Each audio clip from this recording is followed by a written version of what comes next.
Well, today we're talking about something new and something controversial, and we're doing that with our congressman who has a lot of power in this circumstance, or at least we're going to watch and see what happens. So, Jodey Arrington, thank you for being with us today. Let's talk about Good to be with Muleshoe. you. What's going on?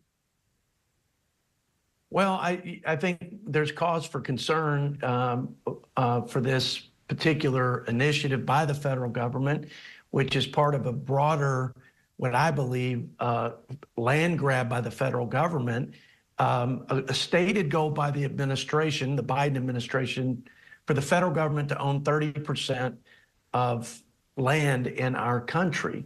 I think the prosperity of our country, the quality of life, our freedom and fundamental rights, a cornerstone of all of that has been private property rights and ownership.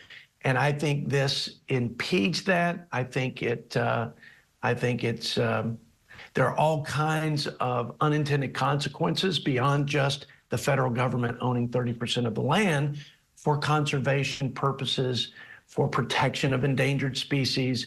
So I have tremendous cause for concern. Let me start at the top of the list as the chairman of the House Budget Committee and a person who was elected by the people of West Texas to be a steward of tax dollars. This is not the highest and best use of tax dollars. We are $35 trillion in debt. We are borrowing $2 trillion a year. We are servicing our debt with almost $1 trillion net interest expense, which is more than we spend on national defense. We have Social Security and Medicare, two very important safety nets for seniors that are insolvent in the next 10 to 15 years. We have a wide open border. We have military funded at a per capita basis or per GDP at some of the lowest rates in recent history, in decades. We need to prioritize how we spend tax dollars. And I just listed several reasons, not including a farm bill that hasn't been done, that costs, infrastructure that's crumbling, that cost. So buying more land where the federal government today is not even managing the land that they have well to start with. They take land, then they say that they're understaffed, that they need more federal employees, and this land is not conserved. It turns into wilderness, which is kindling for wildfires.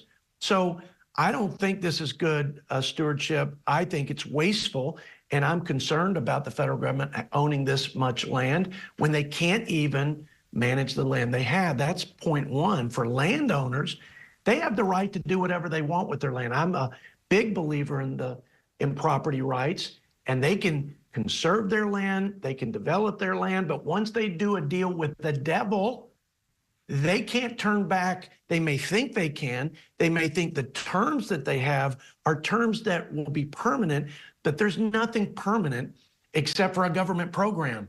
And then the federal government can twist and turn and litigate where a producer or landowner does not have the resources to litigate against the federal government. And that federal government will dictate the terms probably beyond what's on that piece of paper. So the landowner may think they're doing a conservation easement that's voluntary, and they can still use the land to develop, whether it's produce agriculture or energy. I don't trust the federal government in those commitments at all. Secondly, there are landowners around the area of expansion that have potential for federal overreach, where the federal government may say the chemicals you put on your crops could seep into the aquifer, and that water is used to service the wildlife refuge, so you cannot use certain chemicals. There are a number of ways that they can overreach into that private property, which has not even been included in this easement or been purchased. So there's another issue. Let's remember this. The wildlife refuge is about 6,500 acres there in Muleshoe, America. Out in God's country, we've got 6,400 acres tied up in this refuge to protect certain species like the sandhill crane and others. By the way, those species are stable and growing. They're not trending downward right now. So there's really no compelling endangered species issue here. They're trying to take 6,400 acres, the federal government, and expand it 100 times to 700,000 acres. That is preposterous. That is, I think that is extravagant by any measure. And again, I think they will not only impact the landowners doing the deal, the diaspora, those landowners around the deal, and the local governments there that depend on the development of this land for their tax base.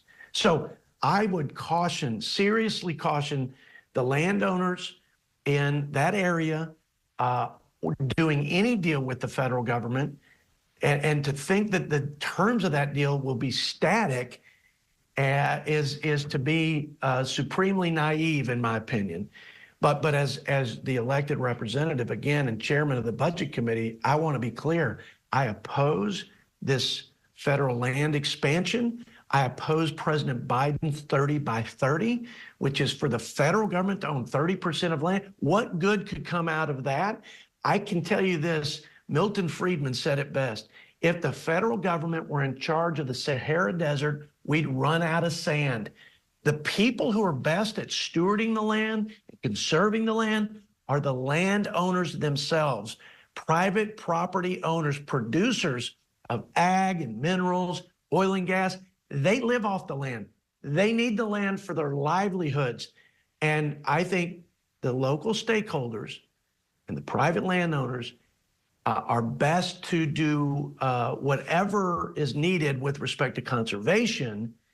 They don't need the federal government to come dictate terms and lock them into some conservation easement or some purchase agreement. Mr. Arrington, thank you for your time today.